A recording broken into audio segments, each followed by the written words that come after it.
1. I live in a major metropolitan area, DC, and try to practice keen situational awareness and stay aware of any present danger. Alright, that was putting it lightly. To be honest, I have seen some shit and am a paranoid fuck. I am a petite woman who has looked 16 for the past decade and therefore am a target for creeps. Depending on what part of the city I am going to or how late I plan to be out, sometimes I strap a fixed blade hunting knife to myself.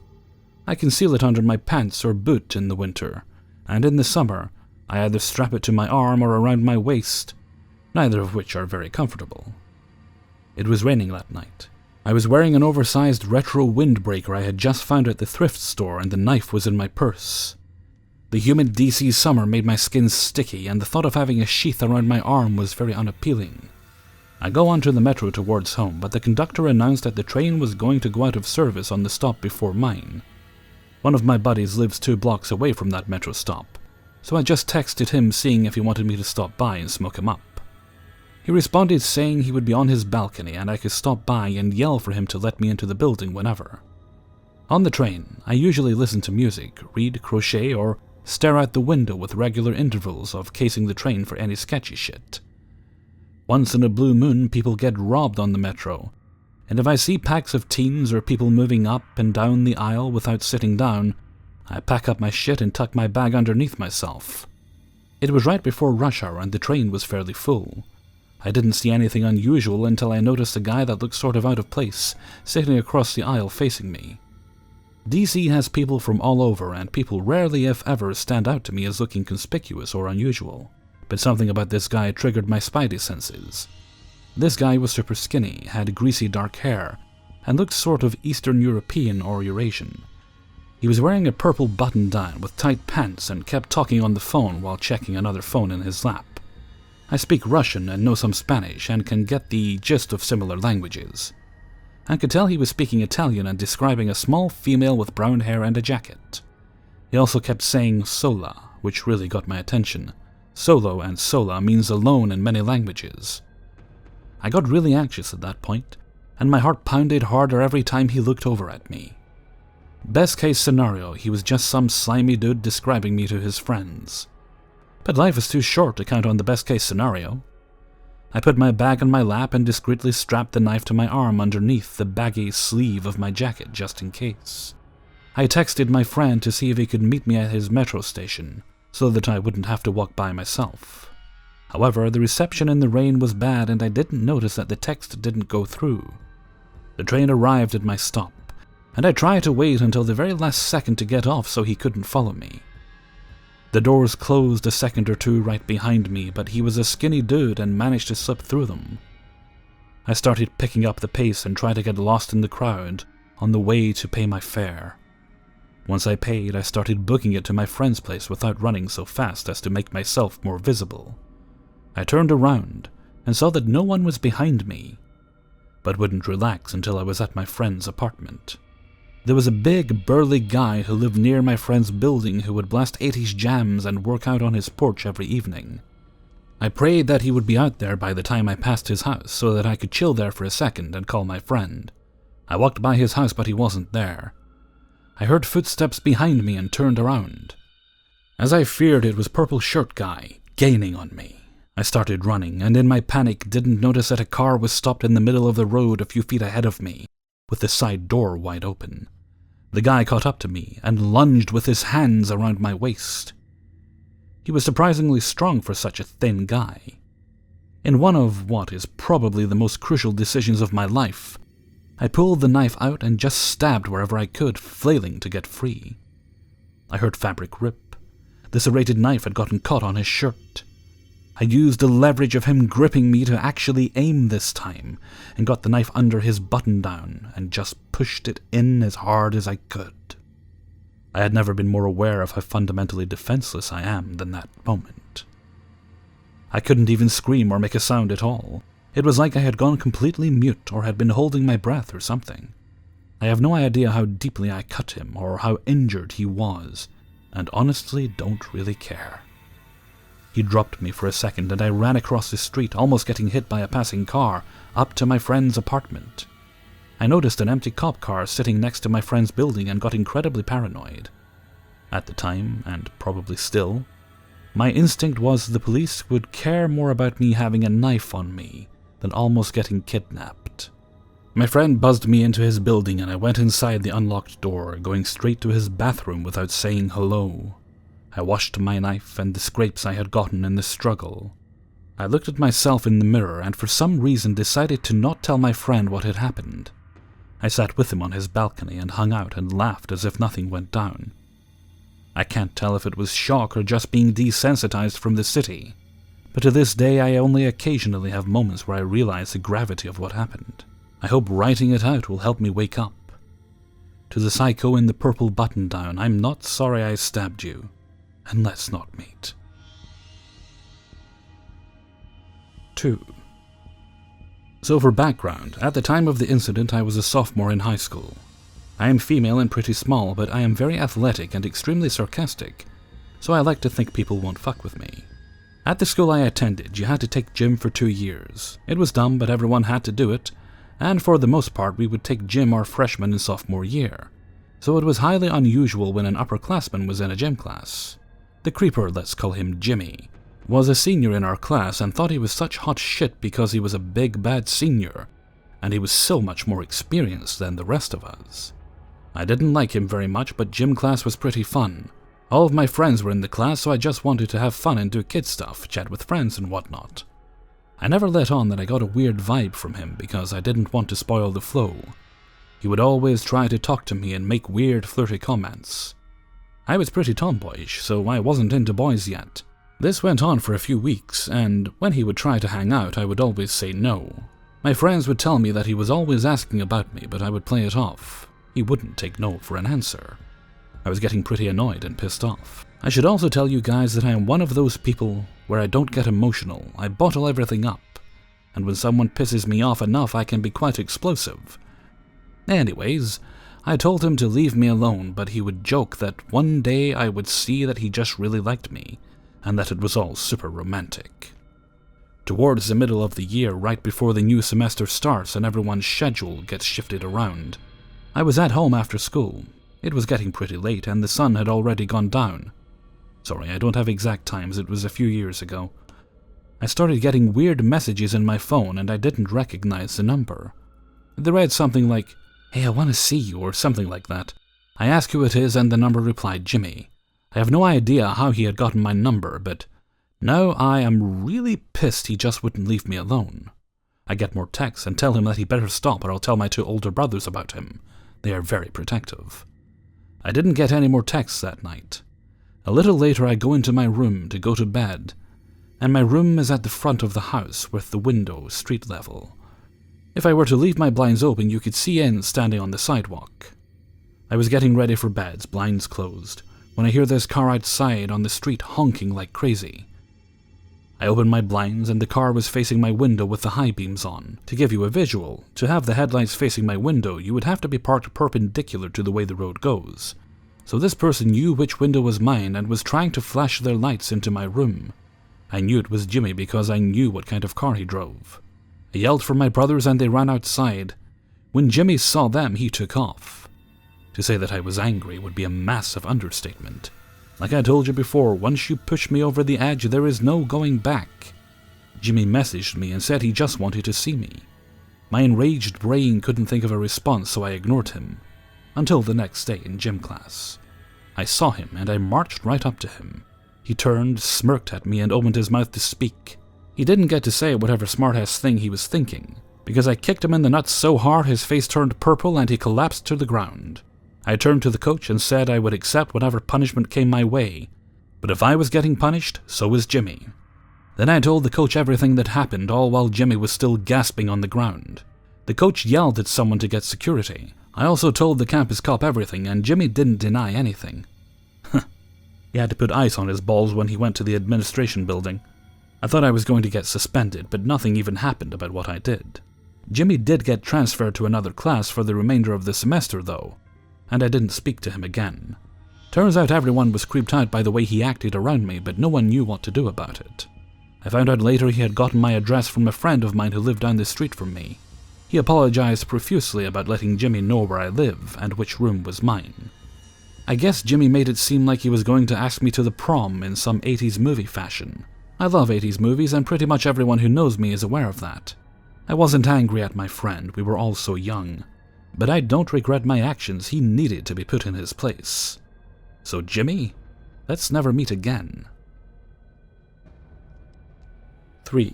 Around 9:30 p.m. in mid-August 2018, somebody came to our home and rang the doorbell.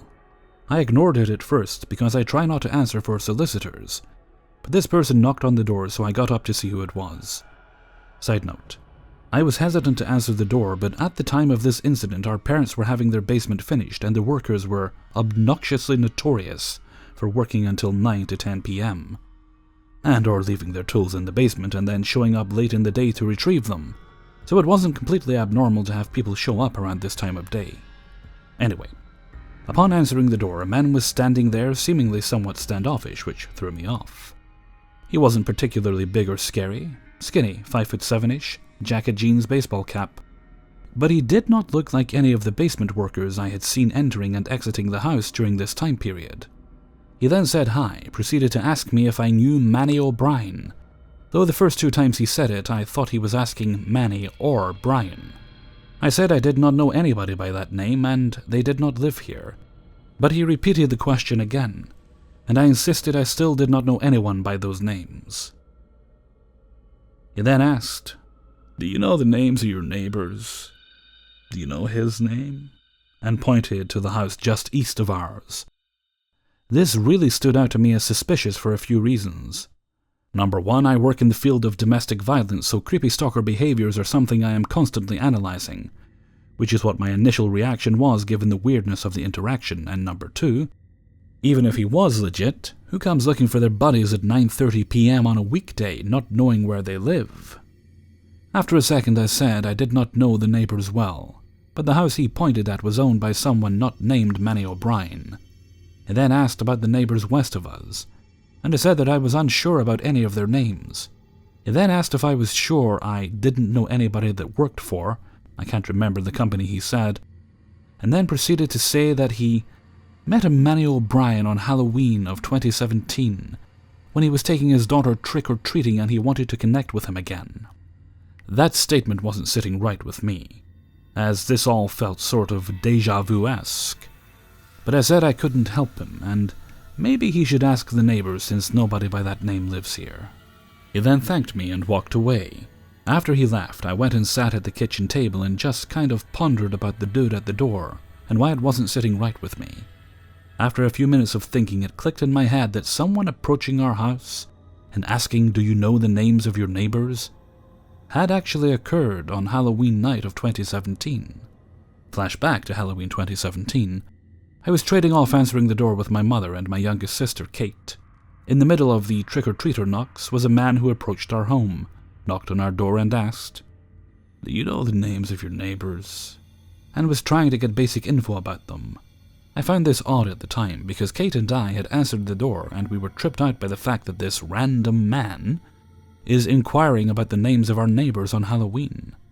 He also approached the door by himself, so we found it even weirder that this person we had never seen before approached our front door alone on a night that adults are usually with their children. I rationally can't 100% confirm that it was the same man, and I don't have any photo evidence or anything like that, but I would say that I am 90% confident it was the same person, based primarily on the exact phrasing and repetition of the "Do you know the names of your neighbors?" question. And flashback. Still sitting at the kitchen table, Kate and her boyfriend exit their room and go out to the porch for a cigarette. Pretty soon after that, my other sister Jamie exits her room and starts making casual small talk with me. She made a comment about me looking confused and I said, "The weirdest thing just happened," and explained the random guy approaching the door and how I am confident this has happened on Halloween. At this point, she is just as shook as I am and finds the whole thing super sketchy. After a few more minutes of thinking about it, she goes outside to have a smoke with Kate.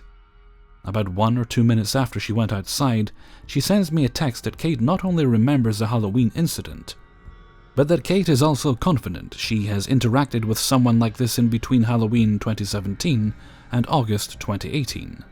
At this point I am like, WTF. So I go outside to talk with all of them and get more details about Kate's encounter and the situation that just happened. The second incident, between my two interactions, happened sometime when Kate and her boyfriend were at home at the time. Between noon and 3 p.m.-ish, in May or June is what they guessed. A man approached them, asking who our neighbors were, and then left. Kate believed it very well could have been the same person when I started describing his appearance. If this story was true, this means that some random dude has approached our house at least 3 times. She also noted that just a few minutes before they went out to smoke, they noticed a dark van parked in our driveway when they were looking at their window that was not there when they went outside. Side note, Kate's room is the only one in the house that can see the front yard. Based on their timeline, the van would have been in the driveway when I answered the door. I did not see the van as the west wall by our front door blocks the view of most of the driveway, so I can't say with certainty that it belonged to the guy at the door. So we go inside the house, and now all of us are on edge, trying to figure out what to do about this creepy dude showing up at random times, asking about our neighbors and all that.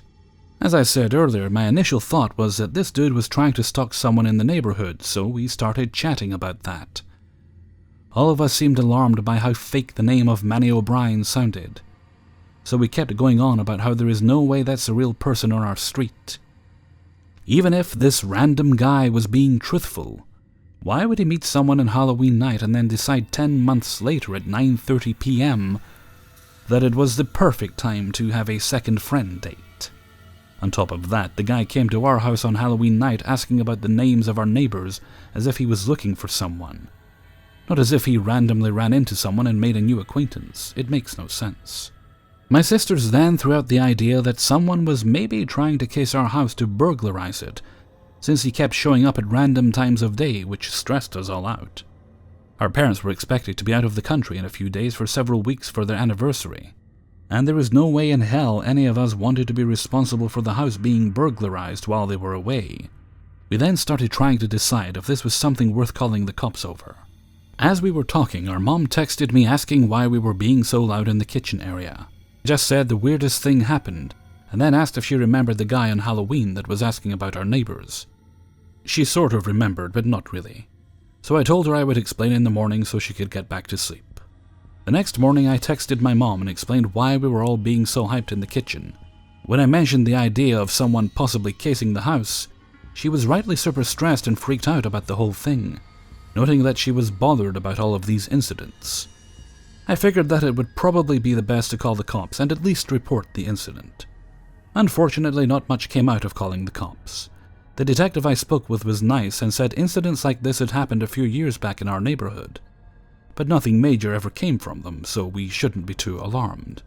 She actually threw out the idea that maybe the guy had gotten a fake address in a way that is similar to a woman at a bar giving a fake phone number to a guy. But that seemed a little too far-fetched to me. Like, who gives out a fake address to someone, and then that person proceeds to show up multiple times to the same house, asking the same repetitive questions over the course of a year or so? That doesn't seem reasonable. The officer did agree to do some drive-bys for a few days to see if there was any suspicious activity, but I never heard back about anything. On top of calling the cops, I also decided to get on the Nextdoor app and post about this incident, so other community members could be aware and keep watch. None of the neighbors had experienced anything like it, but they were appreciative of the post and suggested getting a camera system to guard the doors. As of now, none of us have had any other interactions with this weirdo dude approaching our house, and we hope to keep it that way. My parents have refused to put cameras in their front yard because they don't always help with police investigations, and they are expensive. I was able to convince them to put serious locks on all of the windows, but that only offers a little security to the situation. We also alerted at least one of our neighbors about the incident, so they too could look for any suspicious people wandering around the house. I am very curious if there is actually a Manny O'Brien living in the neighborhood, but not curious enough to hunt him down. Hey everybody, Hellfreezer here, and thank you very much for listening to 3 True Scary Stories, episode 374. And thank you very much to everybody who allowed me to use their stories in this video. Bit of a hectic, disorganized recording schedule for these last 3 videos. I went upstairs to begin recording, and I thought, okay, I'm a bit tired, so I'm going to get a couple hours of a nap, and I woke up 4 hours later. By which point I was thinking, well, I was actually thinking about going to bed at this time, but I don't want to. I hate when I've got like the weekend videos to make. That's Saturday, Sunday, and Monday for me. I hate waking up with all my recording to do. So I'm trying to get as much recording done as I can before I go to bed. Well, I won't tell you what time it is, you'll judge me. Alright, it's 20 to 10 in the morning actually right now, and I can hear signs of life outside. Dogs woofing in the distance. Not too bad though, I can't complain. Not at the moment anyway. Cars thinging around, and so on.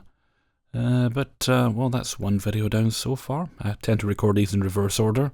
There is a reason for that, I assure you. Okay, anyway, I'm going to head off for now, so until next time, thank you very much for listening, and take very good care of yourselves.